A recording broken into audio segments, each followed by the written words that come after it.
Ya, baik mahasiswa semuanya. Sekarang kita akan masuk ke materi organisasi pembelajar. Kalau di pertemuan sebelumnya, kita sudah banyak membahas hal mengenai organisasi gitu ya. Pengembangan organisasi, seperti apa sih organisasi itu dikembangkan begitu ya. Hari ini saya akan memberikan materi ke kamu tentang learning organization, organisasi pembelajar ya. Oke, pertama-tama kita akan memahami apa sih learning organization itu, apa sih organisasi pembelajar itu.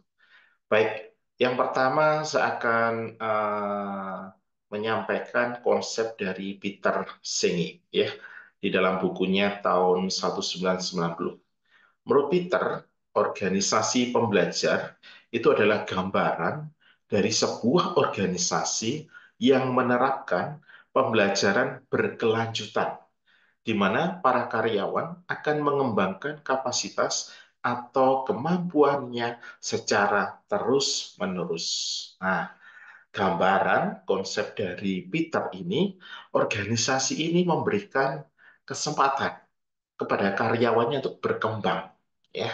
Dan itu bukan satu dua kali, tetapi terus-menerus, ya.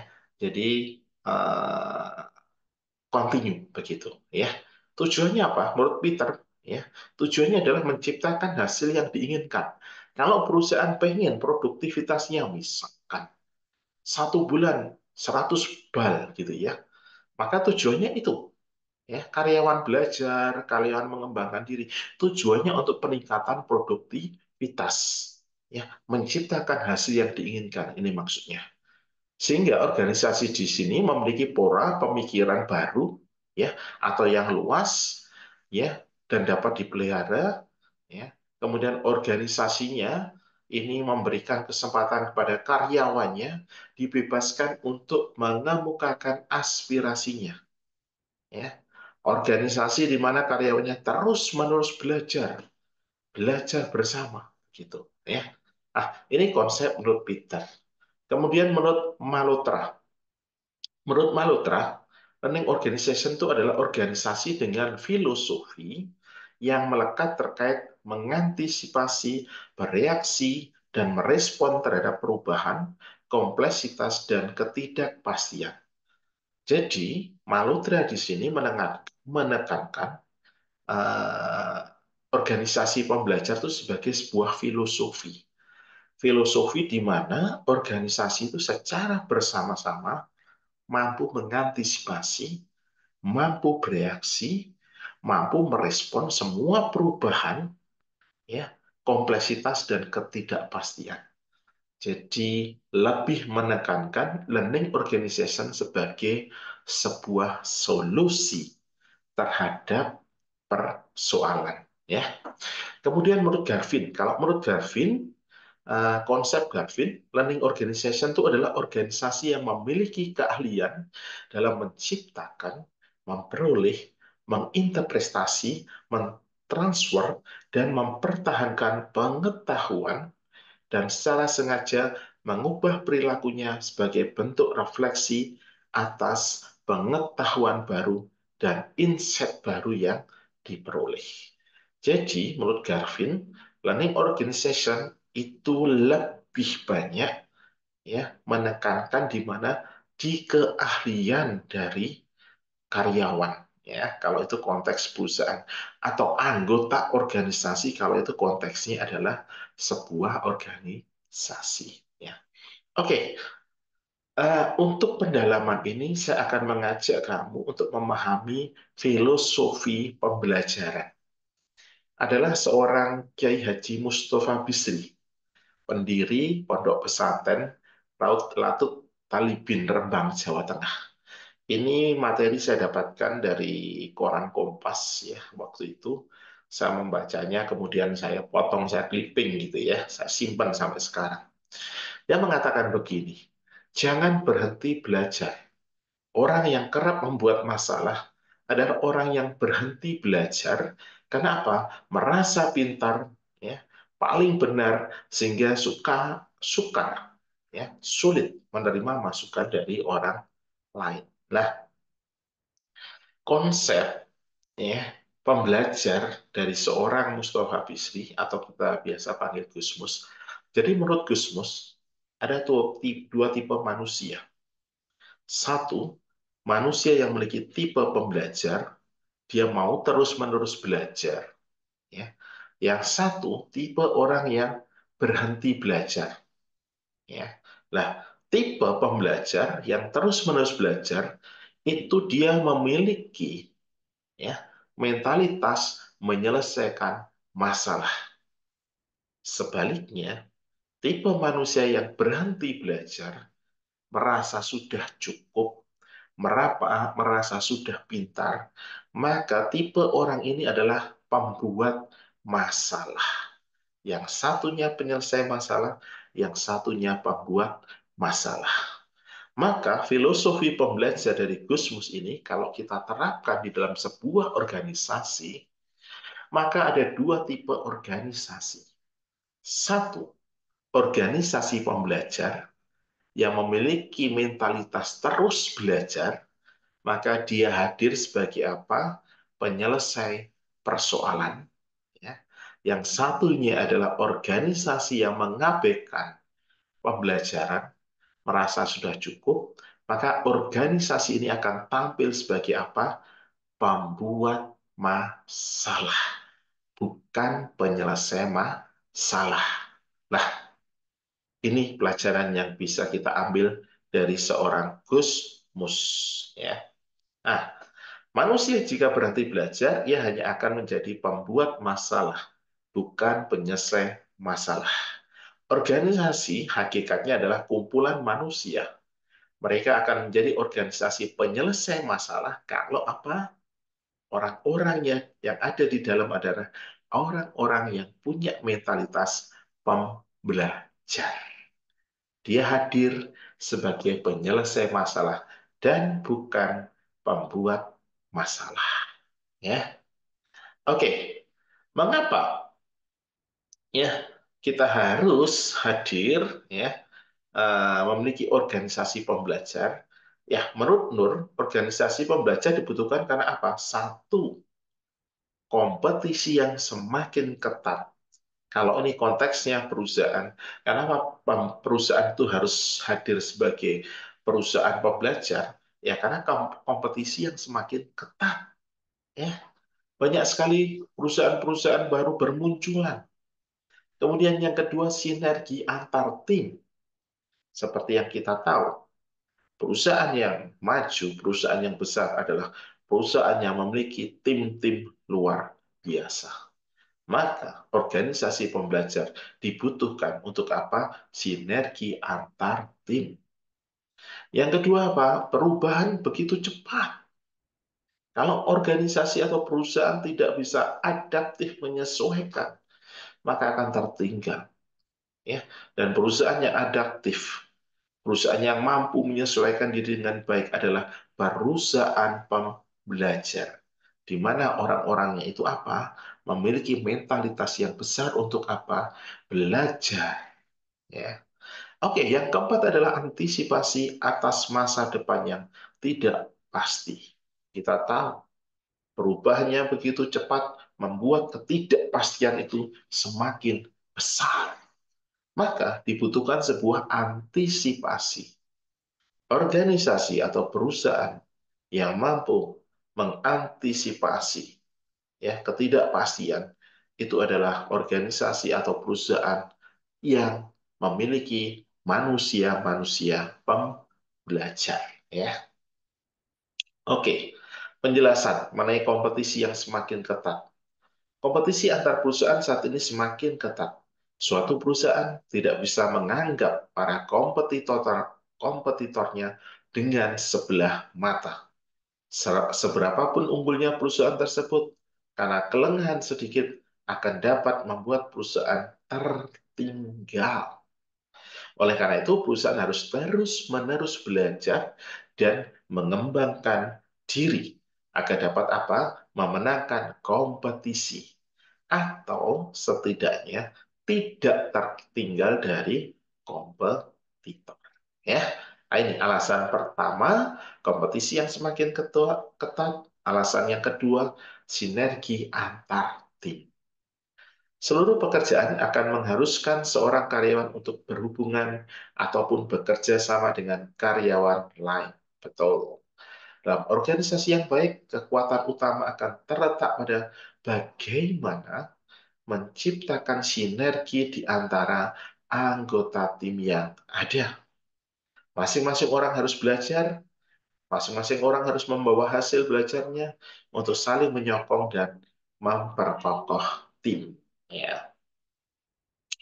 Yang ketiga, realitas perubahan yang begitu cepat. Perubahan di dunia bisnis secara umum terjadi sangat cepat.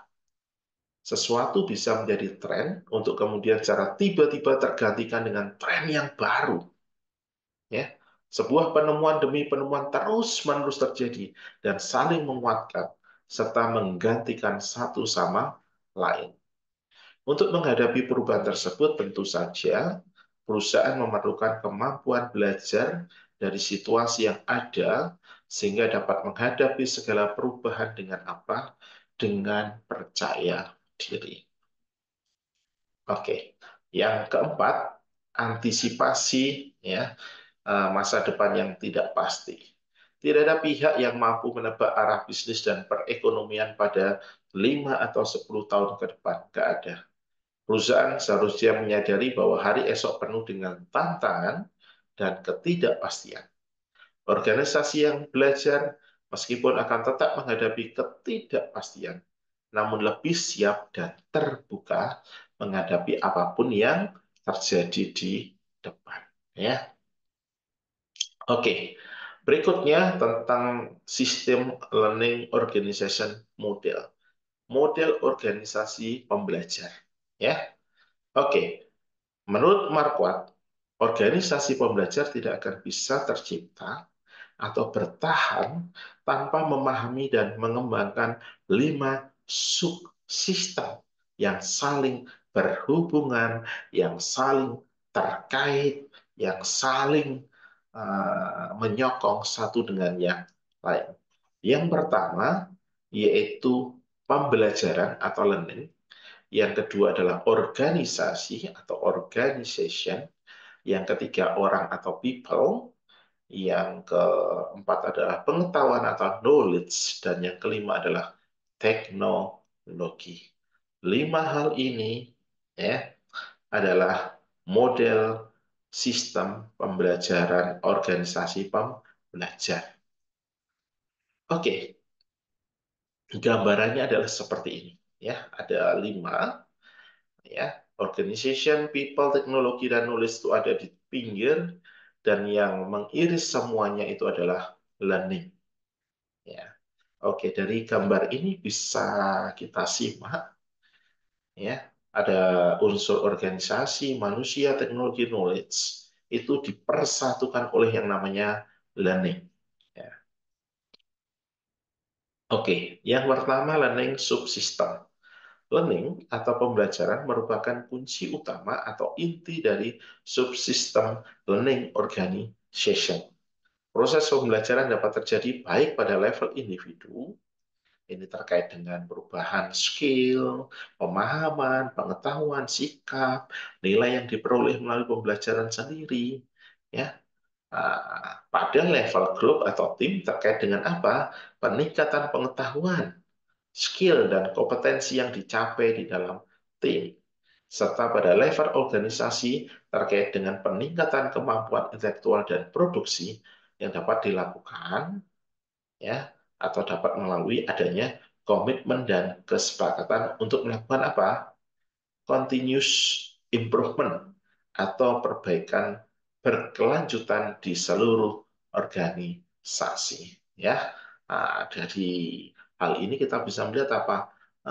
Harus dipisahkan ini antara eh, apa namanya orang-orang ya yang terlibat di dalam sub learning subsystem ini.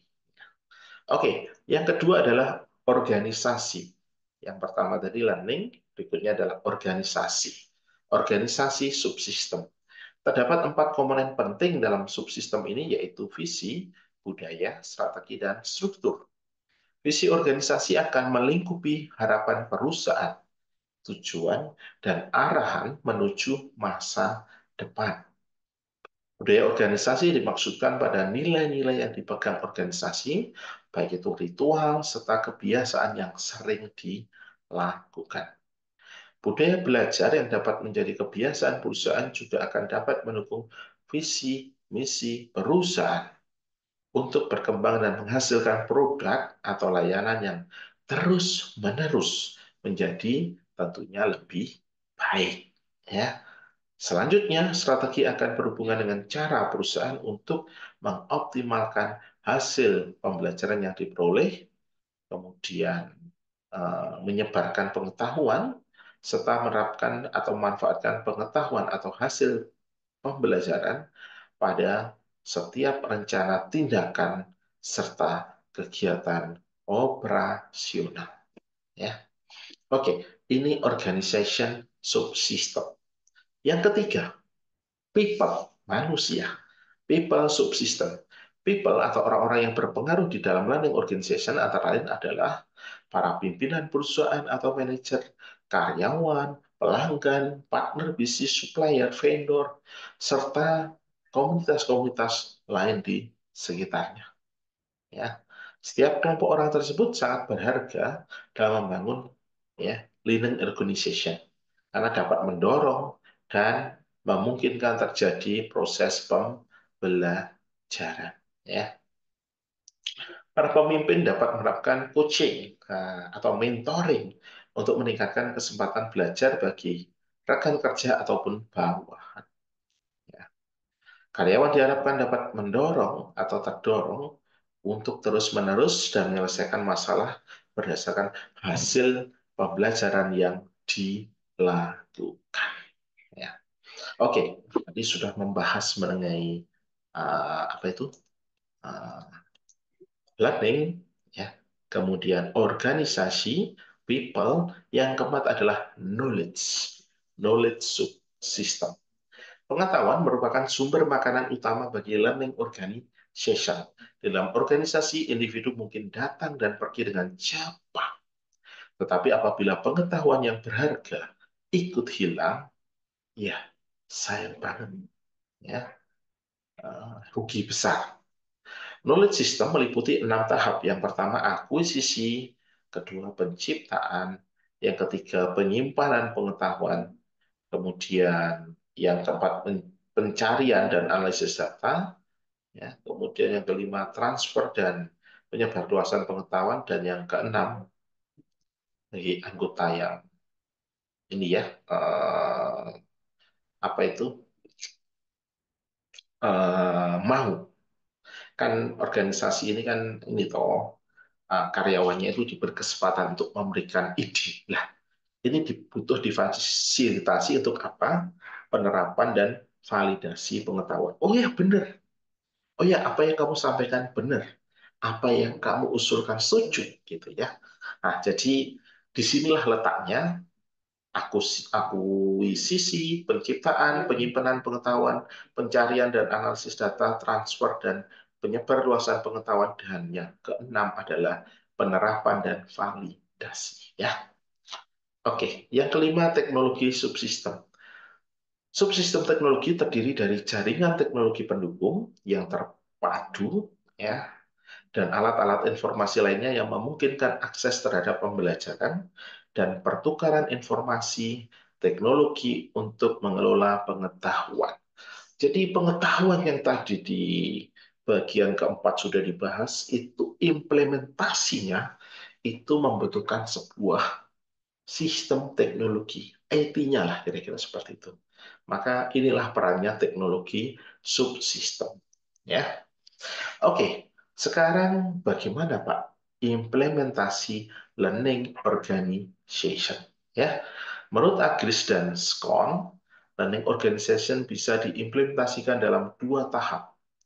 Yang pertama single loop learning, adaptive learning, atau yang kedua double loop learning, generative learning. Ya, nah, untuk implementasi itu ada 2 bentuk. Harapannya apa?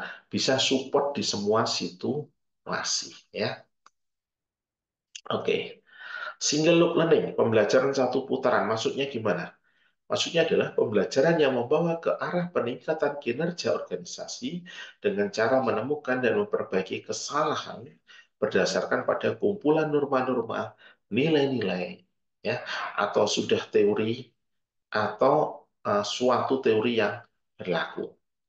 Single loop learning adalah penetapan secara langsung tujuan dan sasaran pada suatu titik di mana sasaran tersebut terukur, berorientasi pada hasil pekerjaan, ya, atau kegiatan program dan kebijakan, mengarahkan pada sasaran dan mengukur hasilnya dengan memperbandingkan, ya, capaian kinerja atau performance result, ya, dengan kinerja yang direncanakan, ya. Yang kedua, double loop learning, metode yang kedua, pembelajaran dua putaran. Pembelajaran dua putaran adalah pembelajaran yang mendorong perubahan dalam nilai-nilai teori in use, seperti asumsi-asumsi dan strategi. Asumsi dan strategi berubah secara bersamaan dengan atau sebagai suatu konsekuensi perubahan di dalam nilai-nilai. Ya, oke, double loop learning terjadi ketika para anggota, ya, organisasi menguji dan mengoreksi asumsi-asumsi dasar yang menyokong misi dan kebijakan inti mereka. Dengan demikian menjadi lebih relevan, ya, bagi survival organization dibandingkan hanya efisiensi jangka pendek. Ya, nah ini gambaran umum mengenai double loop learning. Ya, oke. Implementasi learning organization menurut Peter, ya, bisa diimplementasikan melalui 5 disiplin: penguasaan pribadi, pengembangan visi, model mental, berpikir sistem, dan pembelajaran kelompok. Ya. Oke, berikutnya adalah bicara mengenai personal. Ya, organisasi hanya dapat berkembang apabila para anggota yang berada di dalamnya memiliki keinginan dan kemampuan untuk terus belajar. Betul.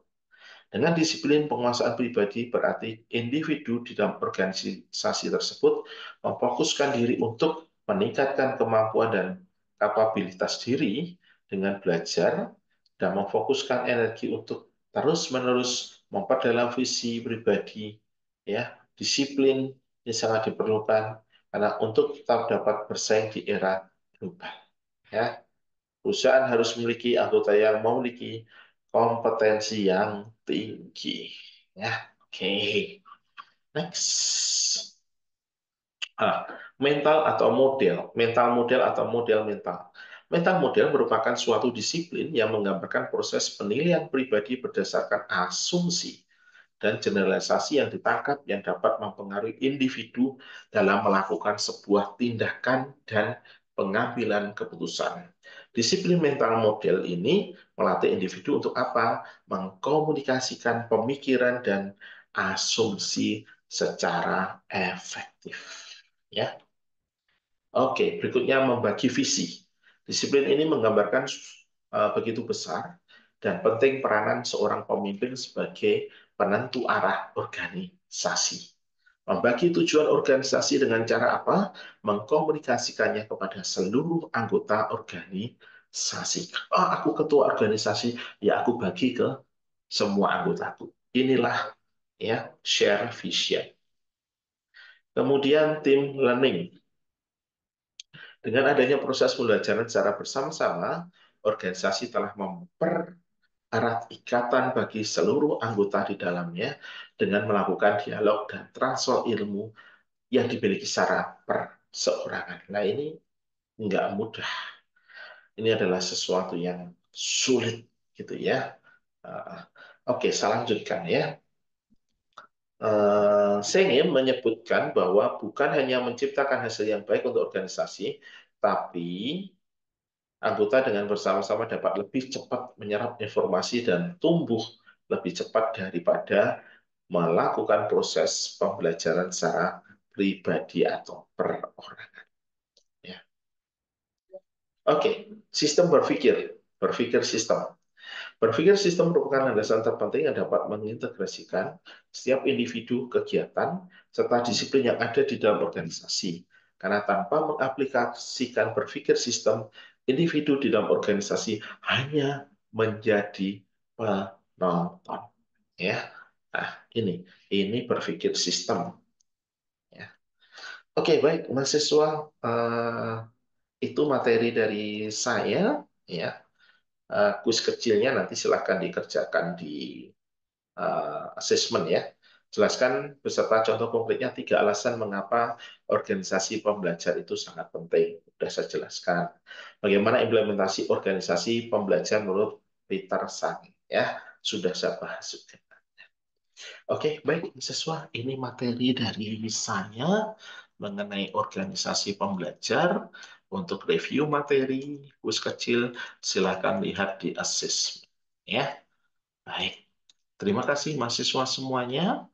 Ya, sehat-sehat selalu dan tetap semangat. Ya, oke, demikian dari saya mengenai learning organization. Thank you, see you.